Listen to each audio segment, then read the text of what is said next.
Depuis plusieurs semaines, nous sommes en réflexion afin d'atteindre une vie spirituelle adulte et mature.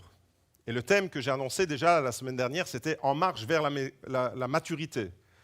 Nous avons déjà vu ensemble plusieurs aspects pour marcher et grandir vers cette maturité spirituelle. Nous avons vu par exemple que la vie chrétienne est une merveilleuse collaboration, un partenariat entre Dieu, notre Créateur, notre Père, et nous qui sommes ses enfants. Un partenariat entre Dieu et chacun de ses enfants. On a découvert que Dieu accomplit un certain nombre de choses et que nous avons notre part de responsabilité et que nous devons accomplir la nôtre. Nous devons remplir notre tâche. Nous avons découvert, par exemple, qu'à travers l'œuvre de Christ à la croix, nous sommes déjà dans la victoire. C'est déjà quelque chose d'acquis. Nous sommes déjà libérés à travers Christ. Et on a célébré la Sainte Seine ce matin et on l'a rappelé. À travers ce que Jésus a fait il y a 2000 ans à la croix, nous sommes déjà dans la victoire si on se l'approprie. Il faut bien entendu la foi et accepter, entrer avec la foi dans cette victoire que Jésus nous a déjà acquis. C'est déjà acquis. La victoire, elle est pour chacun de nous. Ça, c'est déjà acquis. On a découvert que nous sommes déjà libérés à travers la puissance de la croix, nous sommes déjà libérés d'un certain nombre de choses. Nous sommes déjà passés des ténèbres à la lumière et de la malédiction à la bénédiction. Enfin bref, à la croix, il s'est passé un certain nombre de choses extraordinaires et en Christ alors, nous sommes des hommes et des femmes nouveaux. C'est l'œuvre de la croix qui fait ça de nous. La Bible utilise une expression en disant ce que nous sommes des créatures nouvelles. En Christ, nous sommes une nouvelle création. La malédiction est brisée dès l'instant où le sang de Jésus nous lave et nous purifie de tout péché. C'est le sang de Jésus qui a ce pouvoir-là. Ce n'est pas un homme, ce n'est pas une église. Il y a une puissance dans le sang de Jésus que j'aimerais redécouvrir avec vous. Après avoir célébré la Sainte Seine ensemble, il est bon de réaliser pourquoi le sacrifice de Jésus est parfait et il n'y a rien à ajouter. Et on veut découvrir ensemble avec vous ce matin quelques effets extraordinaires de la puissance du sang de Jésus. Il y a une véritable puissance de victoire, il y a une véritable puissance de délivrance, il y a une véritable puissance de guérison, de restauration dans le sang de Jésus. Et on découvre alors différents aspects. Par exemple, le sang de Jésus, premièrement, nous rapproche de Dieu. Le sang de Jésus nous rapproche de Dieu. Éphésiens chapitre 2, verset 13 nous dit « Mais maintenant, en Jésus-Christ, vous qui autrefois étiez loin, vous êtes devenus proches par le sang de Christ. » Vous êtes devenus proches, donc il y a une proximité avec Dieu qui est possible parce que le sang de Jésus rend cette proximité avec Dieu possible. Autrefois, on était loin, on était dans notre vie, on était dans tous nos délires, mais avec le sang de Jésus, on s'est rapproché de Dieu. Et vous allez remarquer, le sang de Jésus, c'est graduel. On se rapproche de Dieu. Deuxièmement, le sang de Jésus nous justifie et nous sauve de la colère. Romains chapitre 5, verset 9 nous dit « Puisque nous sommes maintenant », et vous remarquez toujours dans les versets que je vous présente, il y a toujours un « autrefois » et un « maintenant ». Autrefois, on était ténèbres, mais maintenant, nous sommes lumière.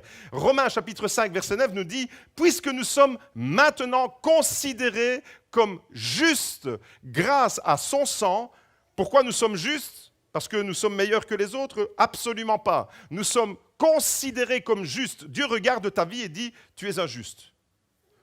Tu es juste, non pas parce que tu es meilleur qu'un autre, non pas parce que tu as mérité cette justice, mais regardez, qu'est-ce qui fait que nous sommes justes ? Qu'est-ce qui fait que nous sommes justifiés ? Puisque nous sommes maintenant considérés comme justes grâce à son sang. Nous serons, à bien plus forte raison, sauvés par lui de la colère de Dieu. Mes amis, on découvre dans un premier temps que le sang de Jésus nous rapproche de Dieu. On découvre dans un deuxième temps que le sang de Jésus nous justifie. Et être justifié, le contraire d'un juste, c'est un coupable. C'est un terme juridique.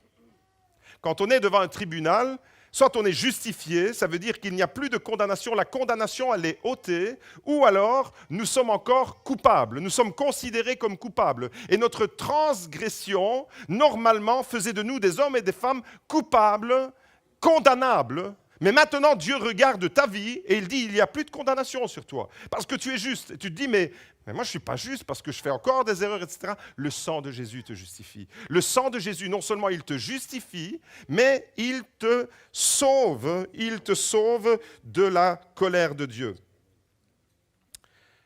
Lorsque nous étions coupables, la condamnation de Dieu était sur nous. Et donc, la question ce matin, peut-être qu'il y a des personnes qui n'ont pas encore vécu cette expérience avec Jésus. L'important, c'est de passer à travers le sang de Jésus. L'important, c'est que le sang de Jésus puisse opérer ces choses en nous. Il nous rapproche de Dieu, il nous justifie et nous sauve de la colère. Troisième effet du sang de Jésus, le sang de Jésus nous donne la paix et nous réconcilie avec Dieu. Vous savez, la paix, c'est tellement important parce que tellement de gens qui n'ont pas la paix intérieure, qui n'ont pas cette sérénité de l'âme et toujours agités, toujours dans l'angoisse, toujours dans l'anxiété, et tu es peut-être tourmenté, tu ne passes pas des bonnes nuits parce que ton cerveau il carbure à du 1000 à l'heure, alors tu vas consulter des thérapeutes, des psychothérapeutes. Il y a des gens qui vont comme ça toute leur vie de psychothérapie en psychothérapie. Pourquoi ? Parce qu'il y a un mal-être à l'intérieur de chaque être humain et cette paix, tu la désires mais tu ne l'as pas.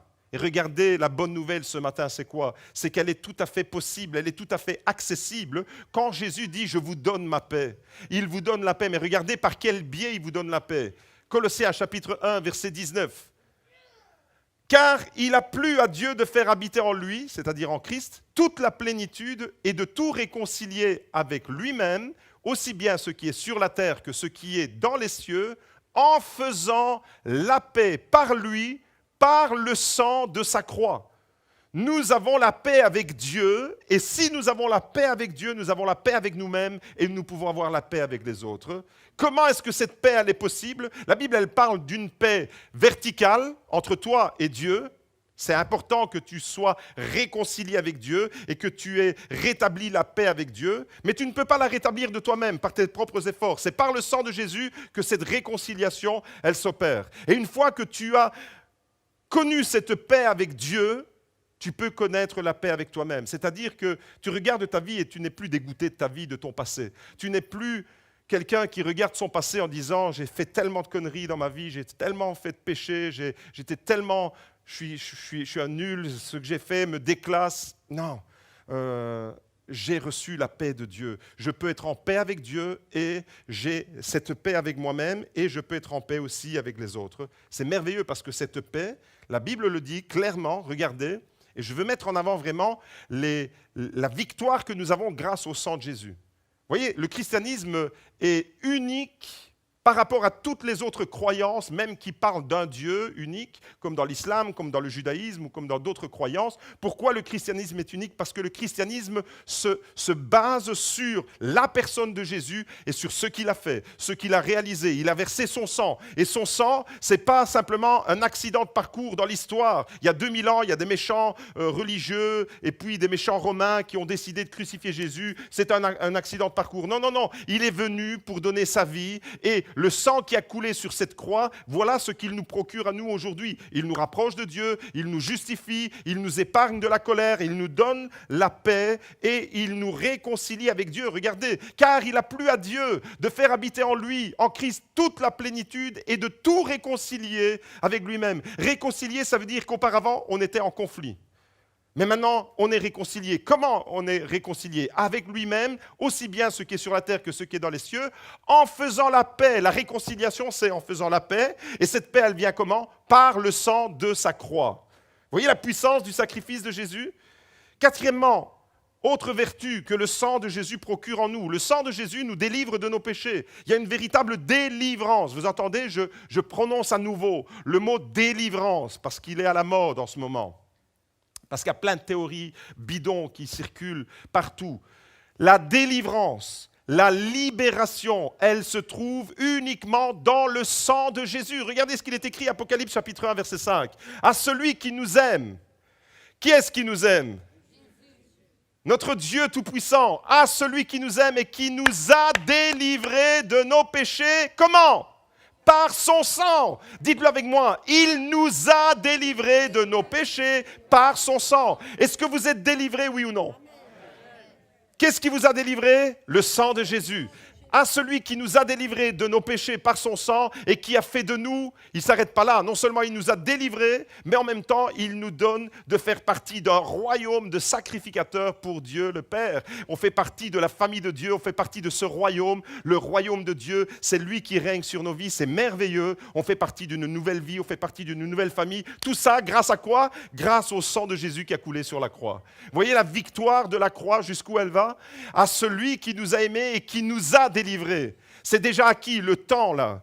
Le temps, aussi bien en français que dans le texte en grec, c'est déjà fait. C'est une victoire. Vous savez, le grec est vraiment particulier parce qu'il a des fois des temps dans la grammaire que c'est une action qui a lieu dans le passé, mais qui est toujours valable aujourd'hui, dans le présent. Les effets du passé sont encore là. Ce qui a eu lieu dans le passé, la conjugaison dans le temps du verbe, c'est que l'événement a eu lieu dans le passé, mais les effets sont durables jusque maintenant.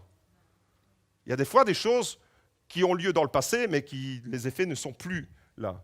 Mais là, c'est le temps où ce qui a été fait à la croix, c'est encore valable aujourd'hui. Ça a eu lieu il y a 2000 ans, mais c'est toujours d'actualité pour nous. À celui qui nous a aimés, qui nous a délivrés de nos péchés par son sang, et qui a fait de nous un royaume, des sacrificateurs pour Dieu son Père, à lui la gloire et le pouvoir au siècle des siècles. Le peuple de Dieu répond Amen, c'est merveilleux. Ça, c'est la victoire à travers son sang. Vous voyez, je vous ai fait un petit rappel de ce qu'on a déjà vu, mais je suis allé un peu plus loin avec quelques versets pour vraiment marteler l'information capitale. Le sang de Jésus est notre victoire. Alors, ce matin, j'aimerais vous dire et insister encore en affirmant qu'il n'y a rien de plus précieux que le sang de Jésus. Vraiment, c'est par là qu'on doit comprendre que le sang de Jésus nous rapproche de Dieu, qu'il nous justifie et nous sauve de la colère, qu'il nous donne la paix, qu'il nous réconcilie avec Dieu et qu'il nous délivre de nos péchés. C'est vraiment important et je voudrais vraiment mettre ça en avant. Le sang de Jésus nous rapproche de Dieu, il nous justifie, il nous sauve de la colère, il nous donne la paix, il nous réconcilie avec Dieu et il nous délivre de nos péchés. Et c'est vraiment, si on ne met pas ça en avant, toute notre vie chrétienne risque d'être construite sur des mauvaises fondations. Et c'est pour ça qu'il y a tellement de dérives sectaires et tellement de dérives doctrinales. La Bible nous met en garde contre les vents de doctrine qui vont balayer l'Église, qui balayaient déjà l'Église au temps des apôtres, et à la fin des temps, encore plus. Et ils seront balayés par tout vent de doctrine, ceux qui ne sont pas affermis sur les vérités de la parole de Dieu. Et ça, c'est la vérité absolue. La parole de Dieu, elle est claire, on ne peut pas tergiverser là-dessus. Il n'y a même pas besoin d'être un théologien, d'être un exégète hors pair pour comprendre avec notre intelligence ce que cette parole déclare. Le sang de Jésus procure tout ça. Le sang de Jésus nous rapproche de Dieu. Alors maintenant que nous sommes sauvés, justifiés, réconciliés, pardonnés et délivrés, ça c'est ce que nous sommes déjà, nous devons devenir de plus en plus semblables à Jésus. Ça c'est la maturité. Maintenant que tout ce que je viens d'énumérer, regardez, ça va revenir. Tout ce que je viens d'énumérer, maintenant nous sommes déjà sauvés, nous sommes déjà justifiés, nous sommes déjà pardonnés, nous sommes déjà délivrés. Ça, c'est déjà acquis. Qu'est-ce qui nous a procuré toutes ces choses?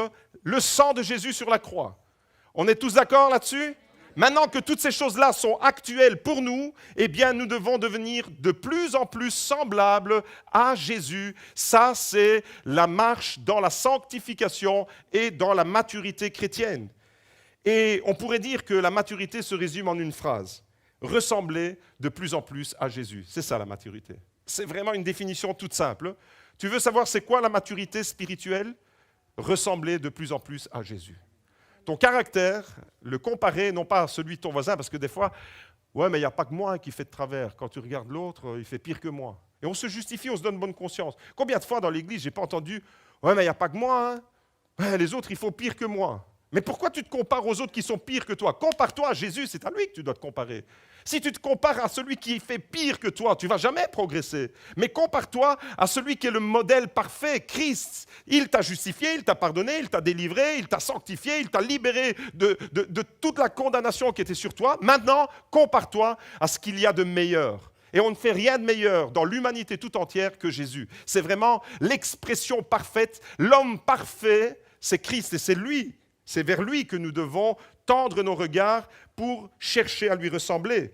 Donc la maturité spirituelle, c'est quoi? C'est de ressembler toujours plus à Jésus. Et l'apôtre Paul disait en 1 Corinthiens chapitre 11, verset 1, « Soyez mes imitateurs comme je le suis moi-même de Christ. » Voilà un homme qui pourtant était dans une vie complètement odieuse. Celui qui a écrit ça, c'était un homme qui condamnait les chrétiens, qui les pourchassait, qui les mettait en prison, il était content quand il savourait, il respirait le crime, dit la Bible. Quand Étienne, le premier chrétien qui a été lapidé parce qu'il prêchait le nom de Jésus, il a été lapidé à Jérusalem, Saul de Tarse, qui va devenir l'apôtre Paul, était là et il a prouvé le meurtre d'Étienne, nous dit la Bible. Cet homme-là a vécu une conversion, une repentance, un retournement de direction, vraiment une vraie conversion. Ce pourquoi je prie de plus en plus dans l'Église, qu'il y ait véritablement de vraies conversions. Pas des personnes qui s'approchent tout doucement de Dieu parce que ça fait bien, parce qu'on est plus ou moins croyant. Non, non, non, vraiment des changements complets de mentalité, des changements de direction de la vie tout entière. Et cet homme a complètement été, bam, chamboulé. Sa vie a complètement changé de direction. Et voilà que celui qui était là en train de persécuter l'Église, en train de faire du mal aux chrétiens, un jour, il peut dire « Soyez mes imitateurs comme je le suis moi-même de Christ ». Qu'est-ce qui s'est passé pour qu'il puisse dire ça? Un changement radical de vie. Un homme qui atteint la maturité et il dit « Soyez mes imitateurs, regardez comment je vis et moi qui imite Christ, faites la même chose que moi ». Alors, la maturité spirituelle, elle implique plusieurs choses. C'est de ça qu'il va s'agir aujourd'hui. Tout d'abord, un changement de mentalité, parce que tu ne peux pas atteindre l'âge adulte en Christ si ta mentalité ne change pas. Ta mentalité, c'est tes repères, tes fonctionnements de pensée. Ta mentalité, elle est naturelle. Quand tu viens au monde, tu reçois une éducation, tu reçois des valeurs, etc. Ça, c'est l'homme naturel. Et des fois, il peut y avoir même de très bonnes choses. Il ne faut pas être chrétien pour que dans une famille, papa, maman enseignent les bonnes manières de vivre, dire bonjour, dire merci, etc. La politesse, tout ça, c'est très bien. Ça fait partie de l'éducation. Mais ce n'est pas de ça que la Bible parle. La Bible parle de notre mentalité, même si c'est bien. Pour le royaume de Dieu, ce n'est pas ça. La mentalité doit être transformée, complètement transformée. Et si tu veux atteindre l'âge adulte, tu dois comprendre que tu es entré dans un processus de transformation et cette transformation commence par ta mentalité. Ensuite, changement de priorité. C'est-à-dire que tu avais des priorités dans ta vie avant de connaître Jésus. Tu avais des objectifs à atteindre, etc. Mais à un moment donné, tu réalises que ce sont les siens qui sont plus importants que les tiens. Et tu vas commencer à changer de priorité. Les objectifs à atteindre dans ta vie seront différents. Tu changes ta mentalité, tu changes tes priorités. La maturité spirituelle implique aussi qu'on soit capable d'assumer et d'avoir le sens des responsabilités. Quelqu'un de mature, c'est quelqu'un à qui on peut confier une tâche et on sait qu'on peut lui faire confiance. Avoir le sens des responsabilités. C'est tellement important. J'imagine un patron d'entreprise, il espère avoir des ouvriers, des équipes constituées d'hommes et de femmes responsables. Quelqu'un à qui on peut confier quelque chose et on sait qu'on peut lui faire confiance. Dans l'Église, c'est la même chose. Donc, si l'Église est appelée à tourner, à vraiment être efficace, il faut qu'elle soit constituée d'hommes et de femmes responsables, d'hommes et de femmes à qui on peut confier quelque chose, à qui on peut confier une tâche et des personnes qui soient à même d'assumer et d'avoir le sens des responsabilités. C'est vrai dans n'importe quelle entreprise, mais c'est vrai aussi pour l'œuvre de Dieu. C'est pourquoi la Bible parle de la maturité spirituelle. L'apôtre Paul dit « Soyez mes imitateurs comme moi je suis le Christ », pour que nous soyons responsables devant Dieu. Ensuite, autre caractéristique, la maturité spirituelle, elle implique aussi qu'on fasse preuve de courage devant les difficultés. Quelqu'un de mature, c'est quelqu'un qui est courageux devant l'adversité, devant l'épreuve, devant la difficulté. Quelqu'un qui ne se dérobe pas, quelqu'un qui ne se débine pas, quelqu'un qui reste dans son poste malgré la difficulté, malgré l'épreuve. Je ne me laisse pas déstabiliser, je suis courageux.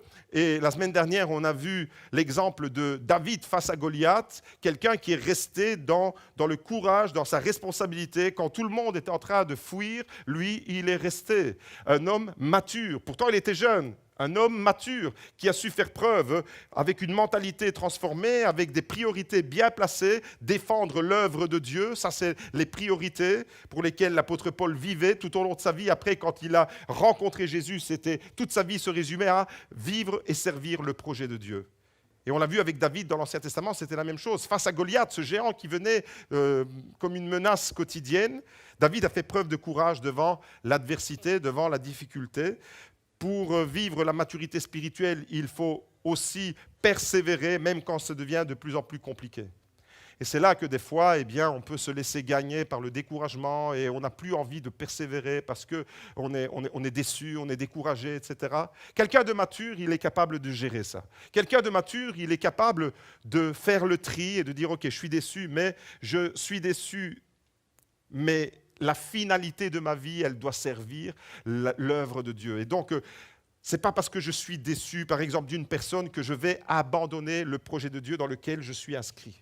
Voyez-vous, la maturité spirituelle, elle est composée de toute cette panoplie de choses. Un changement de mentalité, ça commence par là, parce que si ta mentalité ne change pas, tu ne pourras pas atteindre ce niveau de maturité spirituelle. Un changement de priorité, servir l'œuvre de Dieu, le projet de Dieu, le sens des responsabilités, faire preuve de courage et de persévérance. Tout ça requiert bien entendu des efforts de notre part, mais sans le Saint-Esprit, nous ne pourrions pas atteindre ces objectifs. Ça demande un effort de notre part, de changement de mentalité, changement de priorité, sens des responsabilités, preuve de courage, persévérance. Ok, tout ça demande nos efforts, c'est notre part, mais la bonne nouvelle, c'est que Dieu nous vient en aide. La bonne nouvelle, c'est que sans le Saint-Esprit, on serait incapable de faire ça. Sans le Saint-Esprit, on est incapable de devenir un homme ou une femme mature spirituellement. On a besoin du Saint-Esprit.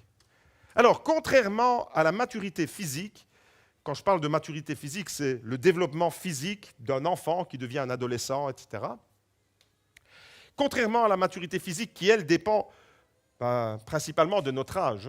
On voit une personne adulte, ça se voit. On voit un enfant, on sait qu'il est un enfant. Physiquement, on le reconnaît qu'il est un enfant. Ensuite, il va grandir. Il va y avoir les étapes de la puberté, de l'adolescence. Enfin bref, la maturité physique, on reconnaît une personne parce qu'elle prend de l'âge et physiquement, on atteint l'âge adulte, c'est visible. Alors, contrairement à la maturité physique, qui dépend en grande partie de notre âge, la maturité spirituelle n'est pas liée au nombre d'années que nous pouvons passer dans une église. Ce n'est pas parce que tu vas passer 20, 30 ans, 40 ans dans une église, même à servir dans l'église, que tu es forcément mature spirituellement. La maturité physique, elle prend du temps. Elle prend du temps. Un enfant qui vient au monde, il faut que les parents ils se réjouissent du bébé qui va arriver, qui arrive, mais après, on va voir les semaines, les mois, les années, et on va voir cet enfant qui va grandir. Et avant qu'il atteigne l'âge adulte, il y a du temps qui se passe. On ne peut pas accélérer ça. C'est impossible. Physiquement, tu ne peux pas chambouler les choses que Dieu a établies dans sa création.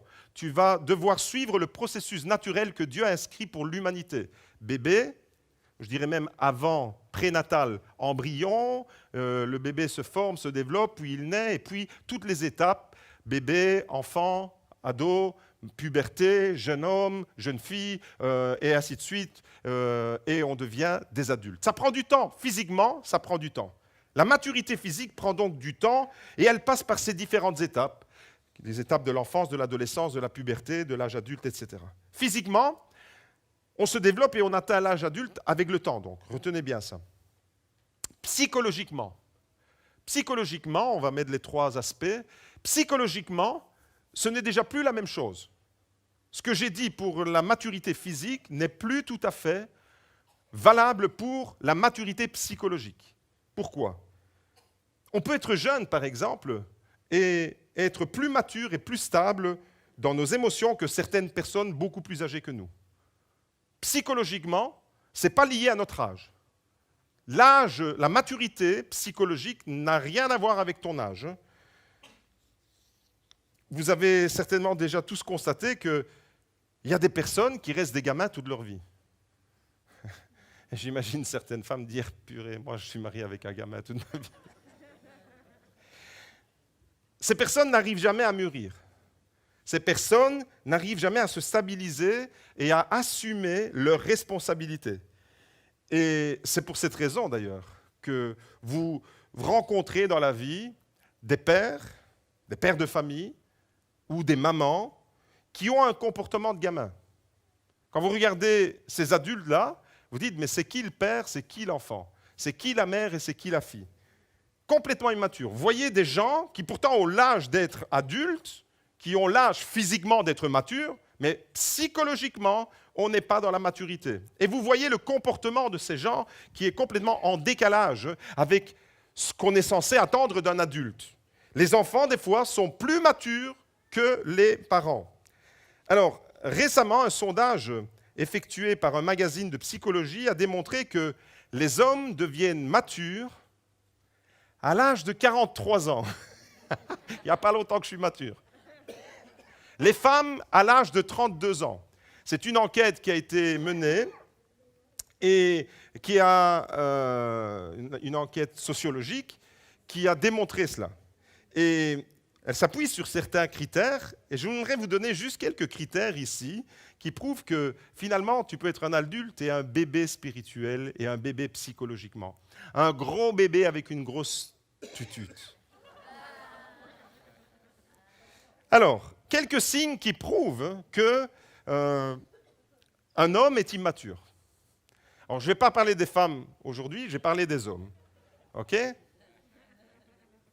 Ce n'est pas parce que tu as une barbe et qu'elle est même sel et poivre que tu es mature. Vous l'avez compris. Physiquement, ça n'a rien à voir. Physiquement, je suis peut-être un adulte, mais psychologiquement, je ne suis peut-être pas encore adulte et je ne suis peut-être pas encore mature comme je devrais l'être. OK ? Et en plus, ce que je viens de lire là, dans cet article-là, ça m'a foutu un coup parce que moi qui ai 49 ans, je me dis, mince, ça fait à peine 7 ans que je suis immature. Alors, on découvre ensemble quelques signes qui font qu'un homme est immature. Un homme est immature, vous savez comment? Par exemple, quand à un feu rouge, il regarde la voiture d'à côté et il veut faire la course avec la voiture d'à côté. Ça, c'est de l'immaturité. Il s'en fout qu'il a toute sa famille derrière avec ses gosses. Le gars, il a une Golf GTI, et on appuie sur les... Dès que le feu il passe au vert, et la femme derrière, mais t'es vraiment un gamin, mais qu'est-ce que tu fous? Tu vois pas que... Non, t'as vu, il m'a défié. Ça, c'est un signe d'immaturité. Selon le sondage psychologique que je vous présente, deuxième critère, c'est que sa mère lui lessive toujours ses caleçons et repasse ses chemises, même quand il a 40 ans. Ça, c'est un homme immature. Moi, je suis immature parce que ce n'est pas ma mère qui repasse mes caleçons et mes chemises, c'est Magda. Troisième caractéristique d'un homme immature, même s'il est âgé, même s'il est papa ou peut-être même grand-père, il dort toujours sous la couette de Dragon Ball. Si tu as une couette avec Dragon Ball, pire encore avec Mickey, pose-toi des problèmes, pose-toi des questions. Okay? Et tu as comme ça des pères de famille qui se disputent avec leur enfant parce que c'était leur partie de PlayStation. Et après tu te dis, mais l'enfant il est là, il a les bras croisés, et tu as le père acharné devant la PlayStation. Immaturité psychologique. Passer du temps, s'amuser avec son gosse, c'est une chose, mais ne pas inverser les rôles. Selon toujours ce sondage que j'ai lu, il sort son BMX quand sa femme lui dit « on va faire un tour en vélo ». Il sort son BMX. C'est des signes d'immaturité, selon ces psychologues qui ont dressé ce portrait. Par exemple, quand sa femme lui fait à manger, cet homme dit « non, tu sais bien que je déteste les légumes. Je ne mange pas les petits pois, je ne mange pas les... Et donc, c'est un homme comme un enfant qui déteste les légumes. Il reste un enfant toute sa vie. Il détestait les légumes chez sa maman et il déteste les légumes quand il est chez sa femme. Immaturité spirituelle. Ce n'est pas moi qui le dis, c'est le sondage psychologique que j'ai lu. Un homme immature aime bien de parler en verlan. Vous savez, c'est quoi le verlan? C'est parler en français à l'envers. Ça fait jeune. Et il reste toujours dans le langage où il croit qu'il est jeune. Par exemple, au lieu de parler d'une fille, il dit « T'as vu la meuf ?» Ça, c'est du verlan. Je suis vraiment vénère. T'as jamais entendu quelqu'un qui dit « Je suis vénère » ? Vénère, vous savez ce que ça veut dire? Moi, je ne savais pas c'était quoi vénère. Vénère, ça veut dire « Je suis énervé », mais c'est à l'envers, ça fait du verlan. Vous voyez, le verlan, le mot verlan, vous le mettez à l'envers, ça fait l'envers. C'est aussi simple que ça. Mais c'est les jeunes dans les banlieues à Paris qui ont inventé ce langage-là, tu vois. Et alors quand tu es jeune, tu l'utilises, ça fait bien, ça fait fun, ouais, t'as vu la meuf, ouais, t'as vu ceci, ouais, je suis vénère avec mes parents et tout. Mais puis quand tu continues à parler comme ça, t'es un grand-père, t'as tes petits-enfants dans les bras, ouais, je suis vénère, ouais, t'as vu la meuf. Je dis, ça, c'est un signe d'immaturité psychologique. OK ? Et puis, je termine avec ça, c'est que l'homme immature, psychologiquement, c'est le gars qui fait de l'humour à 2 balles. Il n'y a que lui qui rit à ses feintes. Et il est toujours là en train de vouloir amuser la galerie, toujours en train de vouloir épater tout le monde, etc. Mais en réalité, tout le monde le regarde et dit « Mais t'es loin, toi, mon copain. » Vous voyez, donc quelques caractéristiques au niveau psychologique. Vous avez remarqué la différence? D'un point de vue physique, ton corps il peut continuer à se développer. Tu commences à avoir des poils blancs, des cheveux blancs, tu vas bientôt aller aux aînés renouvelés. Mais ça, c'est physiquement. Mais psychologiquement, tu es toujours immature. Alors, au niveau spirituel maintenant, parce que je parlais des 3 niveaux. La maturité physique, c'est une chose. La maturité psychologique, c'en est une autre. Et la maturité spirituelle, c'en est encore une autre. Au niveau spirituel, c'est la même chose qu'au niveau psychologique, pas qu'au niveau physique. Au niveau spirituel, on ne devient pas mature parce que ça fait 10, 20, 30 ans qu'on est dans une église. Ce n'est pas le temps que tu passes à être dans une église qui fait que tu vas mûrir. Et malheureusement, voyez-vous, on peut passer aux yeux des autres pour quelqu'un de très spirituel même, mais en réalité être profondément charnel et immature. Par exemple, il faut se méfier des SS. Ça, c'était vrai pendant la Deuxième Guerre mondiale, mais c'est vrai encore aujourd'hui dans les églises. Les SS, ce sont les super spirituels. Ceux qui pensent être plus spirituels que les autres, et ce sont bien souvent des personnes qui donnent des belles leçons aux autres, qui disent ce que les autres doivent faire, etc., mais qui en réalité n'appliquent pas à leur propre vie le 10e de ce qu'elles exigent des autres. Ça, ce sont les SS dans les églises. Il faut fuir ce genre de personnages parce que ce sont des moralisateurs qui vous disent « c'est pas bien ce que tu fais, tu dois faire ceci et si ça ne va pas dans ta vie, c'est à cause de cela, et tu as un péché dans ta vie, etc. » Et là, ça vous détourne complètement de la parole de Dieu qui vous dit que vous avez déjà la victoire et que vous devez simplement assumer, vous devez grandir, vous devenez des matures spirituellement. Donc, je dis attention, je me méfie des SS, des super, et puis il y a les SSS. Vous savez c'est quoi les SSS? C'est les super spirituels. Et on pourrait ajouter les S comme ça, les super spirituels. Une des choses les plus tristes qu'on peut trouver dans une église, vous savez c'est quoi? C'est des gens qui vivent avec l'illusion d'être spirituels, sous-entendu matures spirituellement, et qui restent en réalité des bébés spirituels toute leur vie. Ça, c'est vraiment désolant dans une église. Une église qui ne grandit pas en maturité. C'est vraiment un triste spectacle. Et on découvre comment, des fois, eh bien, l'immaturité peut se manifester dans nos échanges, dans nos rapports, dans nos relations.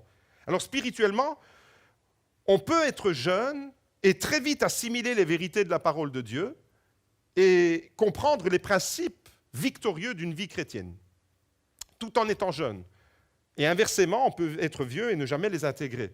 Donc, je le constate en tant que pasteur, des gens qui viennent au Seigneur et à peine quelques semaines, quelques mois après leur conversion, je dis, ces gens ont déjà intégré des principes de vie victorieuse. Et puis à côté de ça, je vois des personnes qui ont des dizaines, des quinzaines, des vingtaines d'années, des trentaines d'années de vie chrétienne et qui n'ont pas compris les choses élémentaires de la parole de Dieu. Et je me dis, mais là, j'ai affaire à un nouveau-né spirituel qui est plus mature que quelqu'un qui pourrait être son grand-père spirituel. Vous voyez? Et on peut être jeune et avoir remporté des victoires, compris un certain nombre de choses, et malheureusement, on peut être vieux. Et maintenant, je parle ici non pas de mon âge, mais vieux dans le sens d'avoir de l'expérience dans la vie chrétienne et rester un bébé. Je vous ai déjà parlé du type en Italie qui m'a vendu de bonsaï. Vous vous rappelez? Je voulais lui mettre un coup de boule parce qu'il m'a dit qu'on était limité. Il m'a dit, vous les pasteurs, vous êtes limités quand vous priez. Il m'a vexé, ce gars. Il dit, parce que quand vous priez pas Marie. Vous vous rappelez de cette histoire-là? C'est un catholique. Mais il ne connaissait pas toute la puissance qu'on a en Jésus. Voyez? Eh bien, ce gars-là, quand il m'a vendu ses bonsaïs, d'ailleurs, regardez. Il y en a un ici.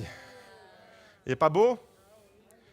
Alors, il est là, il a l'écran, il est petit, il est jeune, Et pourtant, regardez, il porte du fruit. Vous savez, c'est quoi ça?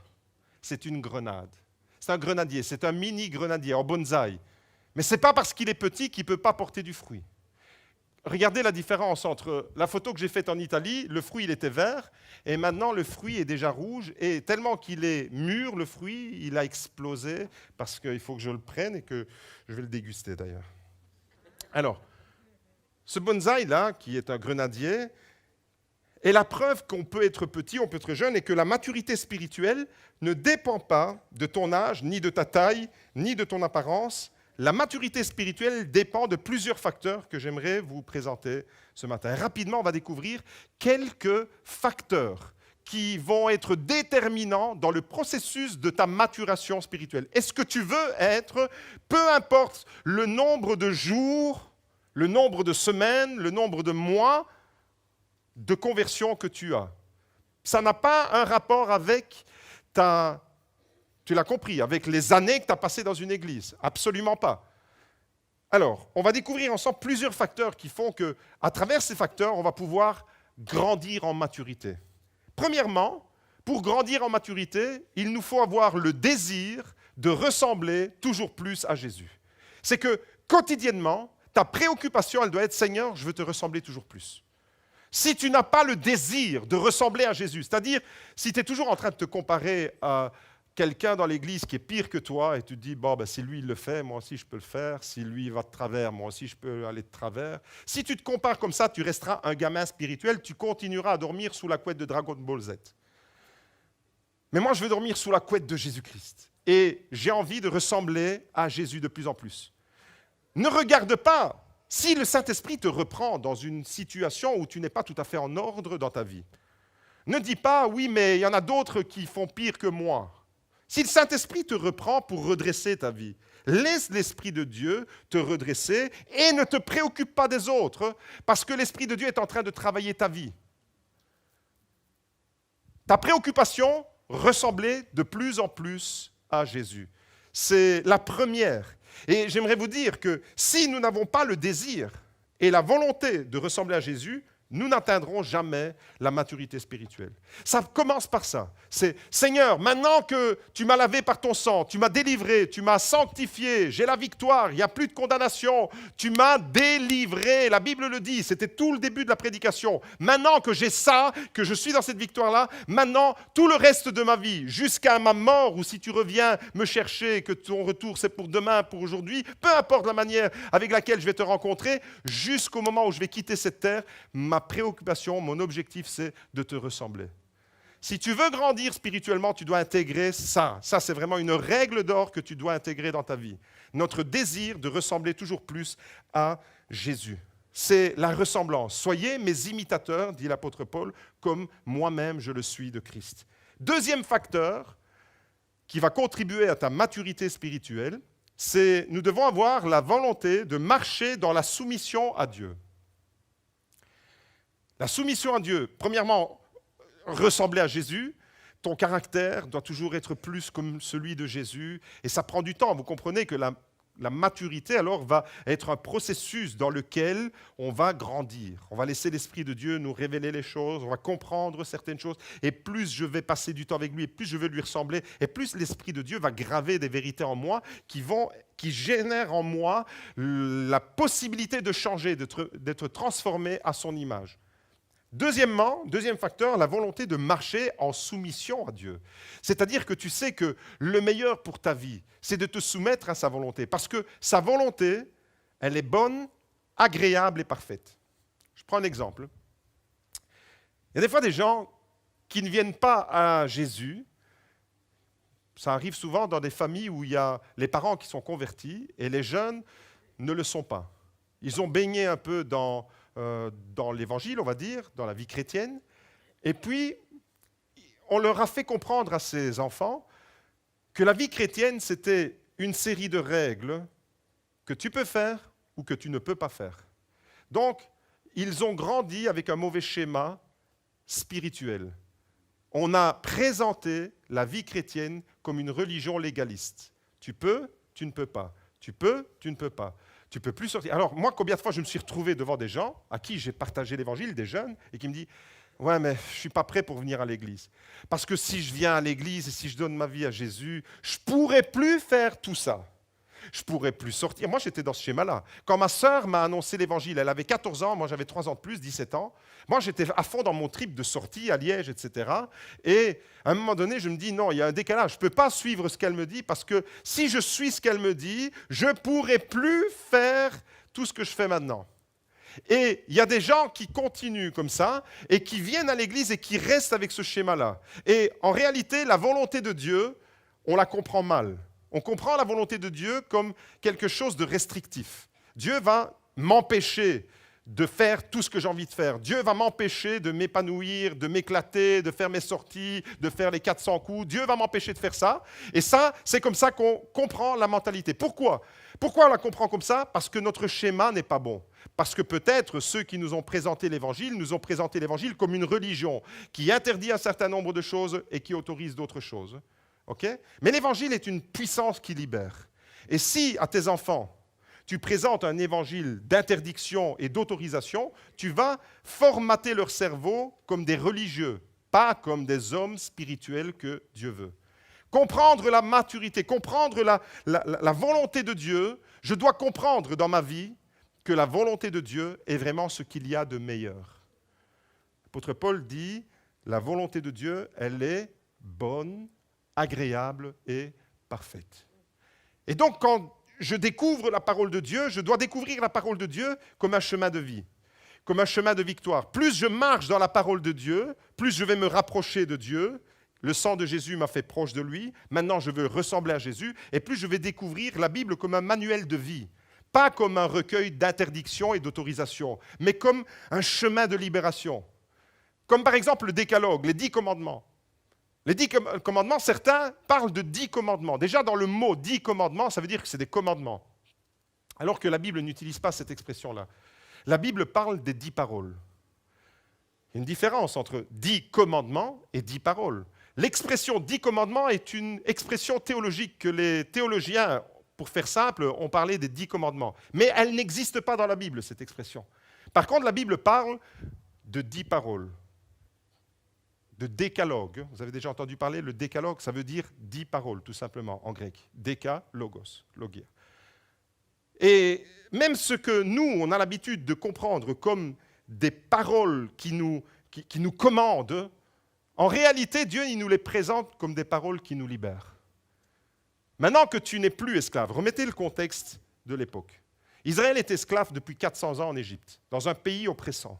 Pharaon leur a rendu la vie impossible. Pendant 400 ans, opprimés, baignés dans une atmosphère de mort, avec toutes les religions égyptiennes, avec tous les faux dieux égyptiens. C'est dans cet environnement-là qu'Israël a vécu, asservi. Il devait construire les villes et il devait être sous la menace des Égyptiens. Ça, c'est le contexte. Vous connaissez tous, vous avez tous vu le film Les 10 commandements avec Charlton Heston. Vous n'avez peut-être pas lu ça dans la Bible, mais au moins le film, vous l'avez lu. Et maintenant, Dieu les libère. Dieu va susciter un libérateur, Moïse, qui va les faire sortir de l'esclavage. Ils ne sont plus esclaves. Ils sont libérés. Dieu va multiplier ses miracles. Il va conduire le peuple à travers la mer Rouge, à travers le miracle de la mer qui s'ouvre, et il va engloutir l'armée de Pharaon. Vous connaissez tous cette histoire-là. Maintenant, Israël se retrouve hors Égypte, libérés. Ils sont déjà libérés. Et c'est seulement après que Dieu va leur donner le décalogue, en Exode chapitre 20.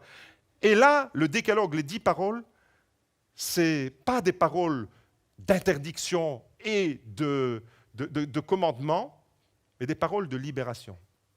Maintenant que tu n'es plus un esclave, toi aussi, tu vas pouvoir agir comme moi. Je suis l'Éternel ton Dieu qui t'ai fait sortir du pays d'Égypte, de la maison de servitude. Première parole.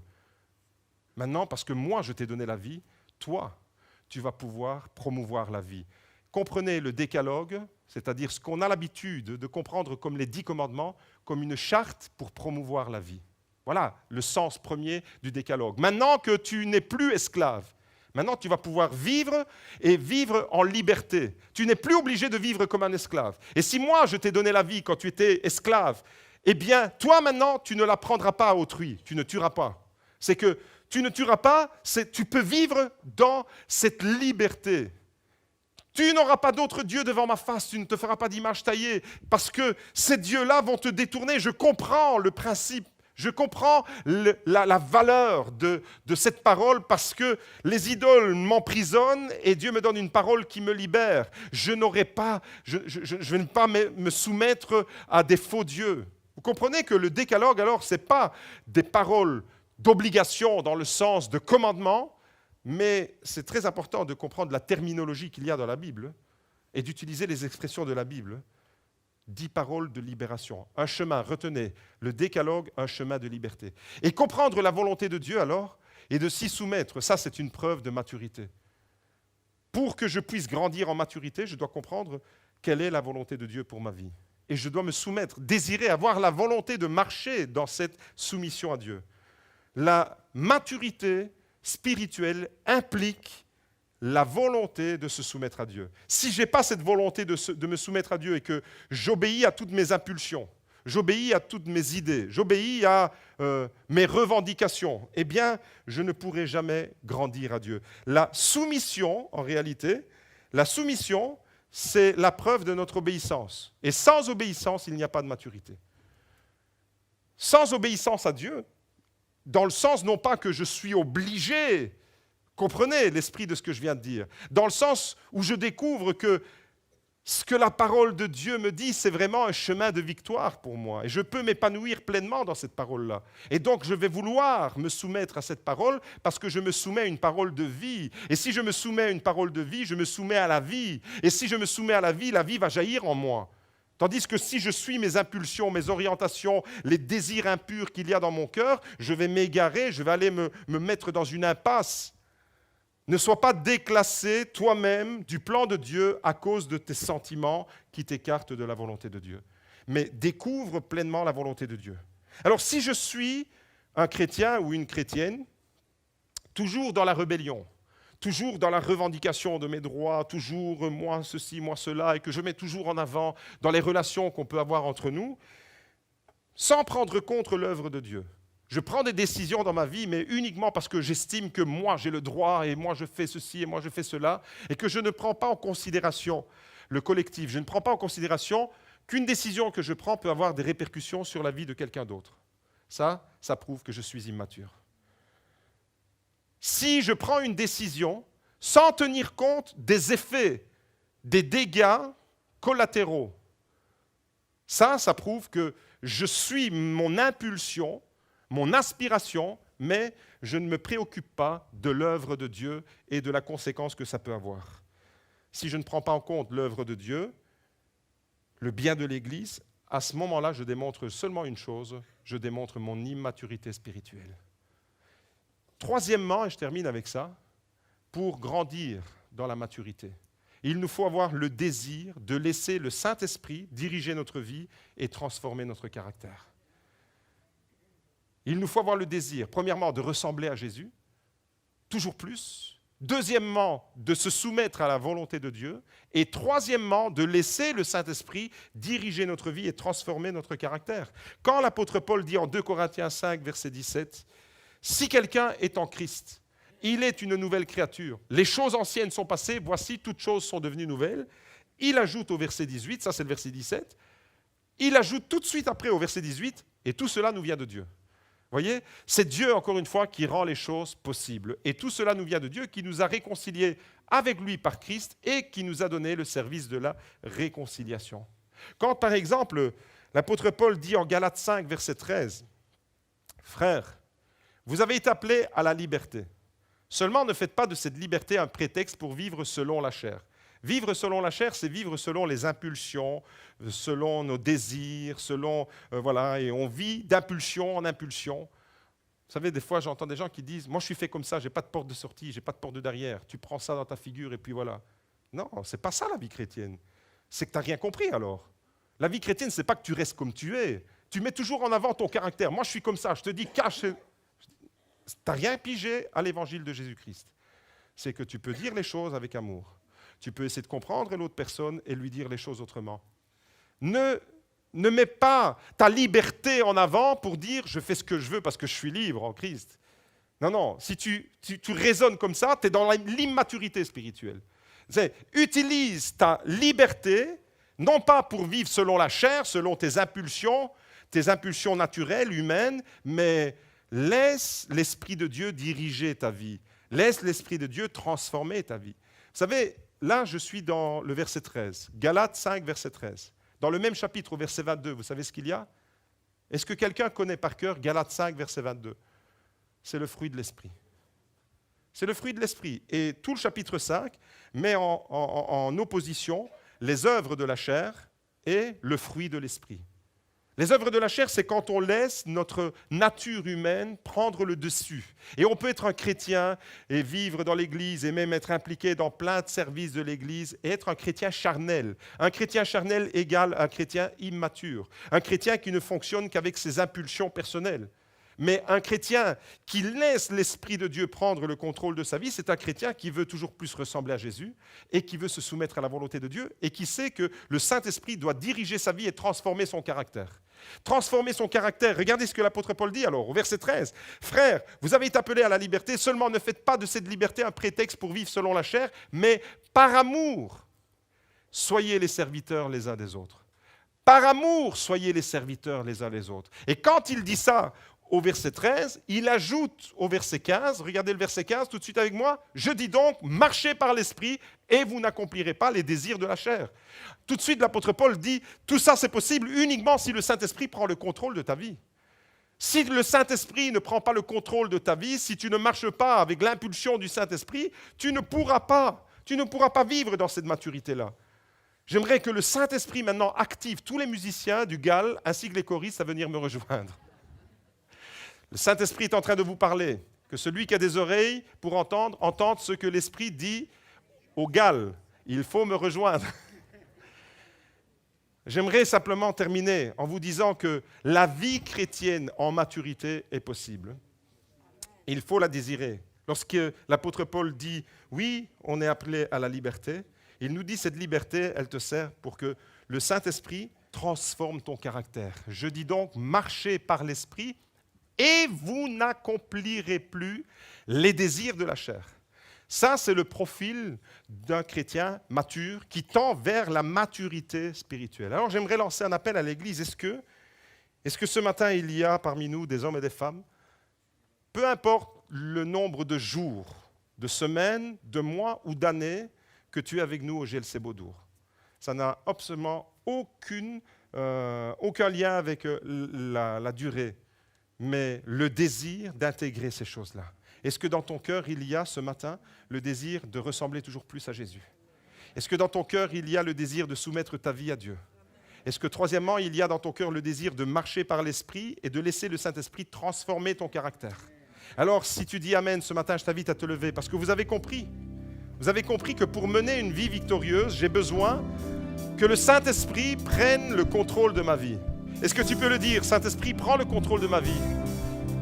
Mais je veux vraiment comprendre ce que je suis en train de te dire. Saint-Esprit, prends le contrôle de ma vie, transforme-moi, transforme mon caractère, et ça demande de ma part un engagement et une volonté. Ça demande que vraiment je sois engagé dans cela. Que le Saint-Esprit prenne vraiment le contrôle, je dois lui laisser prendre le contrôle. Amen.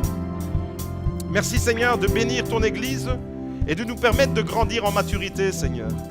Nous ne voulons pas être comme cet homme avec une sucette en bouche, Seigneur, des bébés spirituels toute notre vie. Nous voulons tendre, Seigneur, à cette dimension que tu nous présentes dans ta parole, d'hommes et de femmes matures en Christ, capables d'assumer des responsabilités, capables, Seigneur, de répondre à tes exigences. Seigneur, ce matin, nous voulons dire que tu es la vie et que cette vie, elle doit prendre le dessus sur nous. Merci, Seigneur, de bénir ton Église, de bénir mes frères et mes sœurs qui ont besoin de ton esprit pour nous faire grandir, moi le premier, dans cette maturité qui nous vient de toi. À toi la louange, à toi l'honneur, à toi la gloire, dans le merveilleux nom de Jésus. Et l'Église répond Amen. Alléluia.